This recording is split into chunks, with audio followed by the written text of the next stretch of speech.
Bendiciones, mis amados.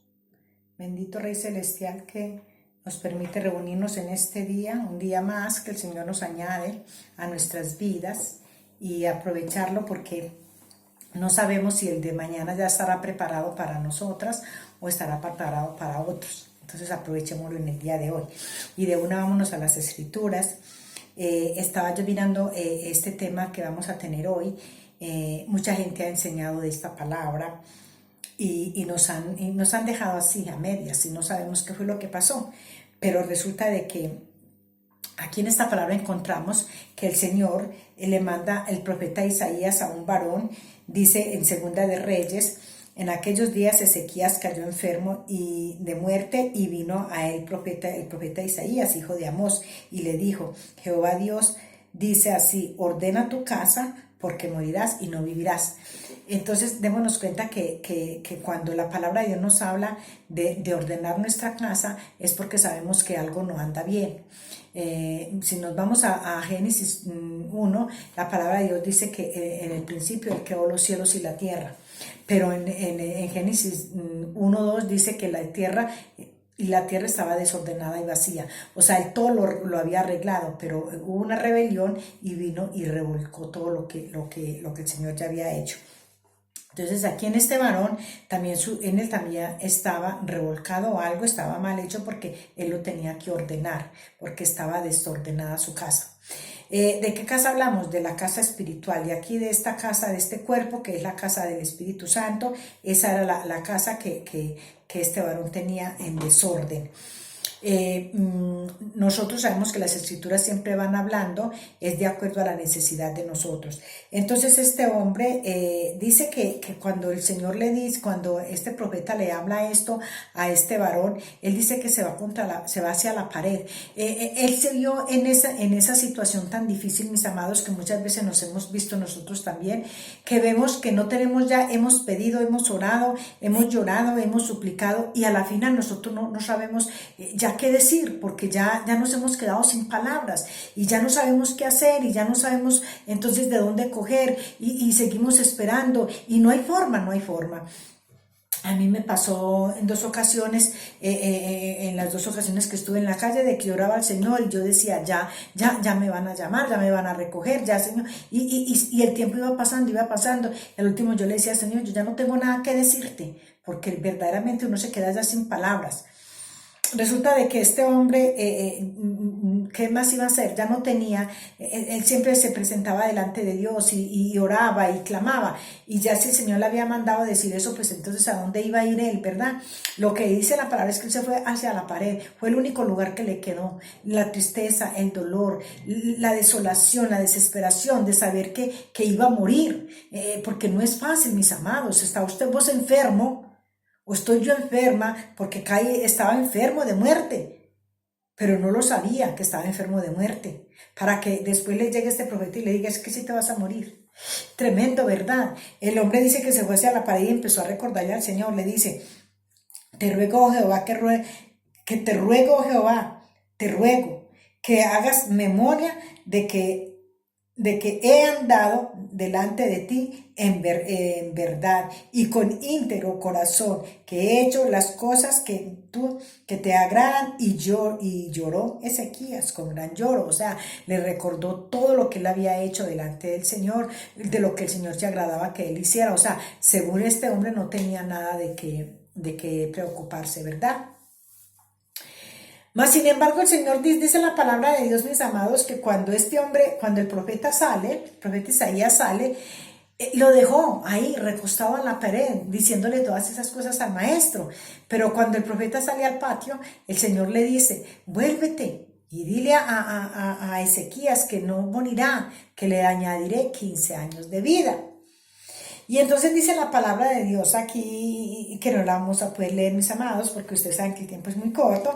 Entonces dice que este hombre, pues fue tanto su alegría, y cómo sería esa emoción tan grande de saber que, gloria a Dios, ya no voy a morir, pero necesito. O sea, no me conformo con esto, le dijo al profeta Elías, el profeta Isaías le dice, no me conformo con esto, yo no me conformo con tu palabra, profeta, yo quiero que el Señor me dé una pista, que me dé una clave de que verdaderamente yo voy a vivir todos esos años todavía, así como viniste y me dijiste que yo iba a morir, esto me dolió, esto me lastimó, pero también quiero una palabra de consolación entonces, y que me confirme el Señor que verdaderamente no me va a quitar la vida. Entonces él empieza a leer ahí. Y entonces el Señor le dice lo que va a pasar. Dice Dios de David, vuelve y dijo Ezequías, príncipe de mi padre, así dice Jehová el Dios de David, de tu padre. Yo he oído tu oración y he visto tus lágrimas. Y he aquí que yo te sano. Al tercer día subirás a la casa de Jehová y añadiré tus días 15 años y te libraré a ti y esta ciudad de Manó, del rey de Asiria, ampararé por amor de David, mi siervo. O sea, todo esto le iba a suceder a este hombre por amor a David. Nosotros sabemos que David es el verdadero padre de toda esta descendencia de aquí después de que nació Salomón. Entonces, sí, después de que nació Samuel. Entonces démonos cuenta que viene toda esa descendencia de David. Venimos hablando la historia de David desde que Samuel fue el que le ungió. Pero yo no quiero hablar de eso. Yo lo que les vengo a decir es que yo, Rosmira, yo dije, bueno, pero todo el mundo enseña esta parte y no sabemos por qué el Señor tomó la decisión de quitarle la vida. No sabemos qué fue lo que el hombre hizo así tan mal, en que se desordenó tan horrible. No lo sabemos. Lo único que sabemos es que él se desordenó, que su casa estaba desordenada. Pero miren, mis amados, lo impresionante es que yo no me quedo con la curiosidad o con el mero pensamiento o que me llenó, ya la palabra me la dieron en el altar, ya me quedo con eso, no. Fíjese que más adelante encontramos nosotros una palabra donde dice el 23, ese dice, y Ezequías los oyó, y dice, en aquel tiempo, Merodad Baladán, hijo de Baladán y rey de Babilonia, envió mensajeros con cartas y presentes a Ezequías porque había oído que Ezequías había caído en enfermedad. Miremos lo que pasó. Yo no sé si si podemos entender de que la palabra de Dios, yo ya se las expliqué, fueron hechos por pedacitos. Los pergaminos, lo que encontraban, que bien, bendita la gloria de Dios que se manifestó para que esta gente pudieran organizar los textos de la Biblia más o menos en orden. Pero hay cosas que nosotros tenemos que buscar en otros, así sea en el mismo libro, pero está escrito a otro lado el principio o el fin de la conversación. Lo tienen las escrituras, eso no lo estoy diciendo yo. Entonces dice que cuando este hombre estaba enfermo, o sea, esto fue antes, esto sucedió, que vinieron a visitar estos de Jerusalén, vinieron a visitar a Ezequías cuando él estuvo enfermo. O sea, el profeta no se dio cuenta que había pasado cuando él estaba enfermo. El profeta fue y le dio la razón de que iba a morir, pero no sabía lo que había pasado, el por qué este hombre iba a morir. Entonces aquí en el 12 dice, en aquellos tiempos que Ezequías cayó enfermo, entonces vinieron todos estos de Belén. Y Ezequías a Ezequías porque había oído que Ezequías había caído enfermo. Y Ezequías los oyó y les mostró toda la casa de su tesoro, planta, oro y especias, y ungiendo preciosos y las cosas, y ungüentos preciosos, y la casa, sus armas, y todo lo que había en sus tesoros, ninguna cosa quedó que Ezequías no les mostrara así en su casa como todos sus dominios. Un error cometió este varón. Mal hecho lo que hizo. Porque dice la palabra de Dios, ahí mismo la encontramos, Él estaba enfermo. Entonces, si nosotros entendemos la palabra, nos damos cuenta por qué el Señor mandó a matar a este hombre. No era correcto, fíjense pues, no era correcto de que este hombre le hubiera mostrado hasta el último rincón de la casa a unos desconocidos. Él viene y le confiesa esto a Isaías. Cuando él estuvo enfermo, pero ya el Señor le había añadido los 15 años de vida. Entonces le confirma esta parte a Isaías, es que vinieron unos de Belén, ni sabía quién era, ni sabía. Vinieron unos de Belén y entonces Isaías les pregunta, ¿y vos qué les mostraste? Todo se los mostré, no queda nada, no quedó nada que yo no les hubiera mostrado. Y miren lo que pasó. Entonces el profeta Isaías vino al rey Ezequías y le dijo, ¿qué dijeron ellos, varones, y de dónde vinieron? Y a ti, Ezequías respondió, de lejos, de lejana tierra, han venido de Babilonia. O sea, ni siquiera sabía de quiénes eran, ni de dónde venían, porque dice que venían de lejos. Y él volvió a decir, ¿qué vieron en tu casa? ¿Quién volvió a decir? Isaías. Volví y le preguntó a él. Y dice, y Ezequías respondió, vieron todo lo que había en mi casa. Nada quedó en mi casa que no les hubiera mostrado. Entonces aquí fue donde entró. Por eso fue que el Señor le iba a quitar la vida a Ezequías. Dice, he aquí vienen días en que todo lo que está en tu casa y todo lo que está en tus padres han atesorado, todo lo que tus padres han atesorado hasta hoy, serán llevados a Babilonia, sin quedar nada, dice Jehová. O sea, ¿qué pasó? Él no tenía que haberlo mostrado todo. Esto fue lo mal hecho que él hizo, por lo cual Jehová se enfadó. Entonces, y saber que esto que dice, aquí yo ya no lo puedo leer más porque no me alcanza el tiempo, se cumplió en la vida de Ezequías.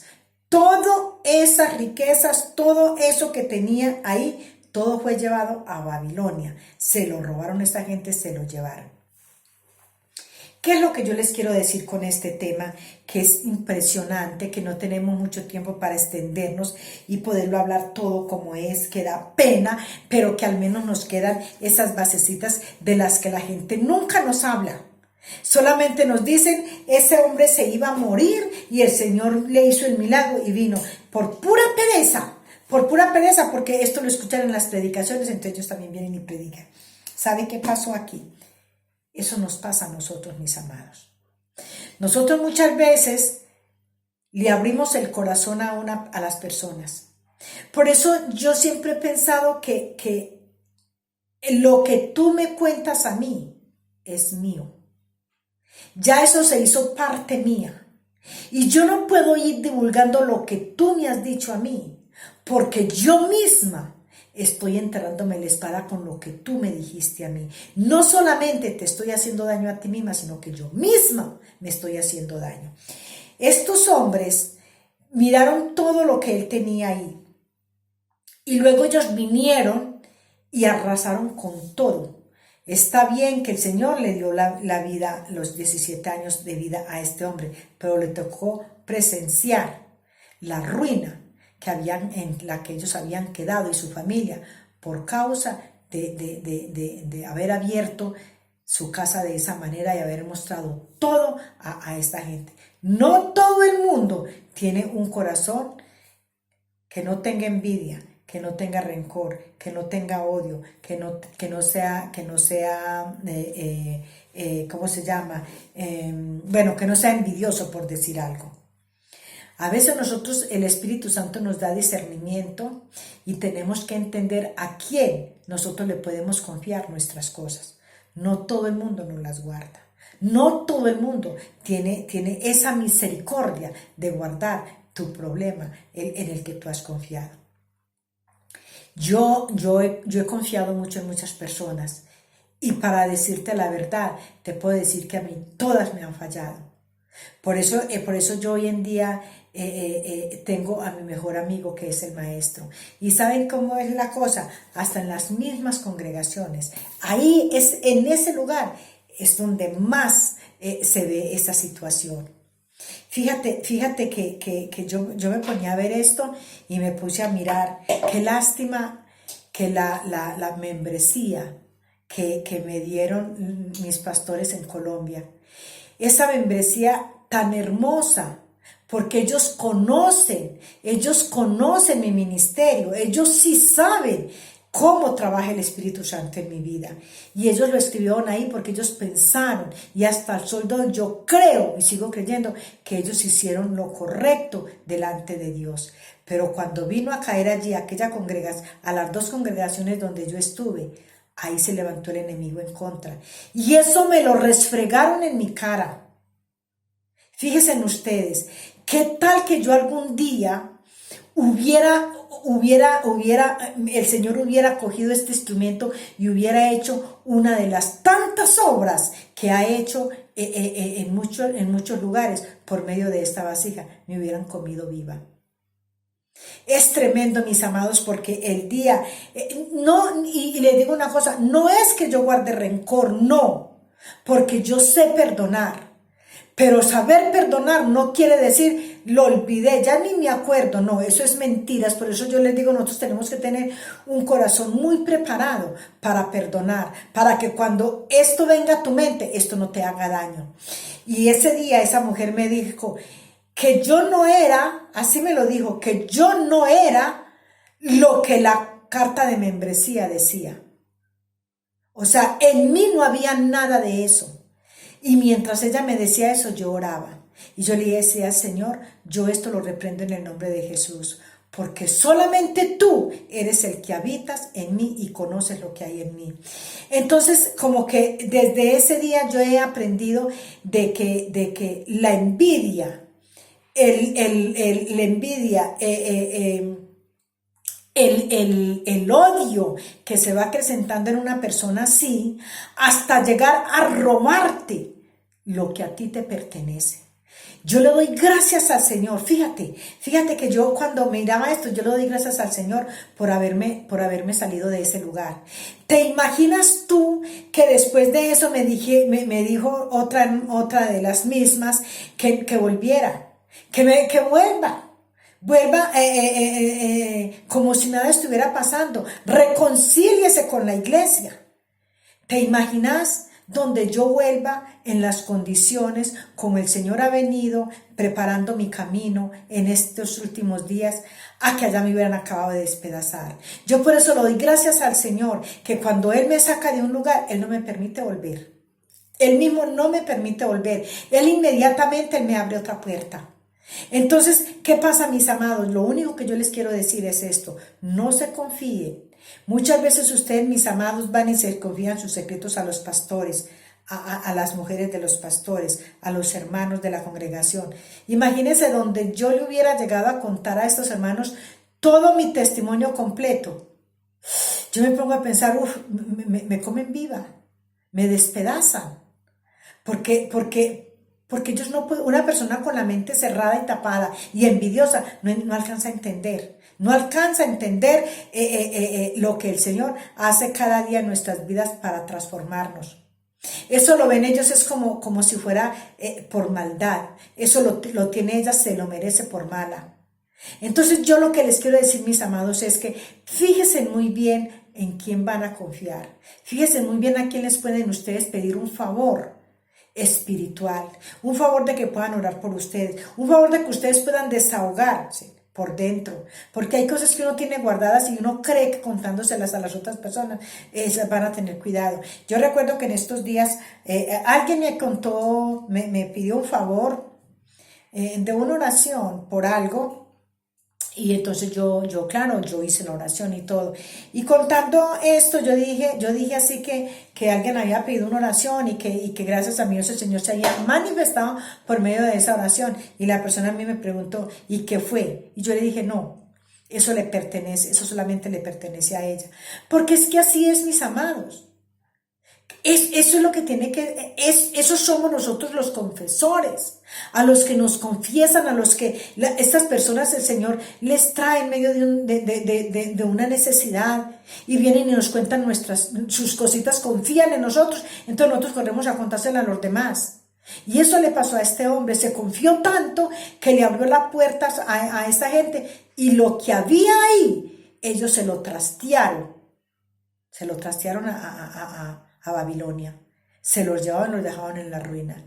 Yo les digo que pongan mucho cuidado, mis amados, pongan mucho cuidado. Yo por lo que es mi parte, yo mi carta de membresía no la volvería a llevar hacia ninguna parte sin saber quiénes son, porque es que no saben el daño tan grande que le hacen a uno con eso. Entonces pongan ustedes mucho cuidado, mis amadas, a quién le van a contar ustedes sus cositas. Es verdad que necesitamos contarle a alguien, para que no tanto por contar, sino porque necesitamos que esa persona nos ayude en oración. Entonces, mis amados, yo les bendigo y les pido que antes de empezar a abrir su corazón, órenle al Señor, que el Señor sepa a ustedes, que el Señor les sepa decir a ustedes en dónde van a depositar esa confianza tan grande, porque cuando alguien confía en uno, es porque verdaderamente esa persona sí cree que nunca la vamos a traicionar. Entonces, vamos a pedirle al Señor que todos los días, que Él tenga misericordia de nosotros y que mire cómo estamos caminando y en dónde vamos a ir a poner nuestros pies. Es lo único que les puedo decir. Dios les bendiga, les amo mucho.